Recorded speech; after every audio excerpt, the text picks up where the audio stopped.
সুপ্রিয় সম্মানিত মৎস্যচাষী ভাই ও বন্ধুদের মাঝে আবারও নিয়ে হাজির হয়েছি দেশীয় ট্যাংরা মাছের রেনু নিয়ে। অনেকেই প্রশ্ন করেন যে ভাই আপনারা দেশীয় ট্যাংরা মাছের রেনু কিভাবে বিক্রয় করেন এবং কিভাবে এই রেনু ফুটান। তো তাদের জন্যই মূলত আজকের এই ভিডিও আমার।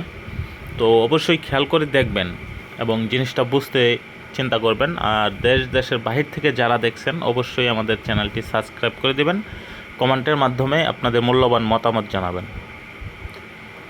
দেশীয় ট্যাংরা মাছের রেনুগুলো এরকম একটি হাপার ভিতরে, দেখেন এটা কিন্তু একটা হাপা, একটা হাপার ভিতরে এখানে আপনার রেনুগুলো ফোটানো হয়, ডিম নেওয়া হয়। তো এগুলো এখানে আপনার এরকম পরিমাণে ফোটানো হয় যে এখানে একটা হাপায় 1 থেকে 1.5 লক্ষ করে পোনা হবে যদি আপনার পুকুরে ভালো প্রোডাকশন আসে এবং ভালো রেজাল্ট আসে। আর এই রেনুগুলো মূলত চাষ করার নিয়ম হলো যে পুকুরে ছাড়ার পর এবং পুকুর প্রস্তুতি করে নিতে হবে, পুকুরে কোনো বাজে মাছ থাকা যাবে না।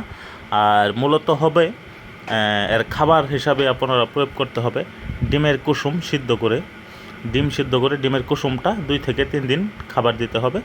তারপর থেকে আবার আপনারা 4 থেকে 5 দিন এভাবে ডিম খাওয়াতে হবে। তারপর থেকে আপনার নার্সারি পাউডার যেটা, ওইটাকে আপনারা খাবার প্রয়োগ করতে পারবেন এবং পাশাপাশি খোল ভিজিয়ে খোলও দিতে পারবেন।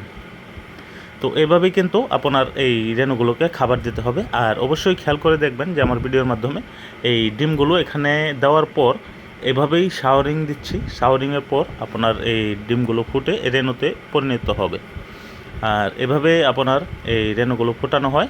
আর এগুলো কেজি হিসাবে বিক্রয় করা হয় না, এই কারণেই যে এইগুলো শুকায় মাপলে রেনুগুলো নষ্ট হয়ে যাবে, যার জন্য এটা এই সিস্টেমে হাপা বিক্রয় করা হয়। তো অনেকেই আশা করি যে মোটামুটি আমার এই ভিডিওর মাধ্যমে বুঝতে পেরেছেন।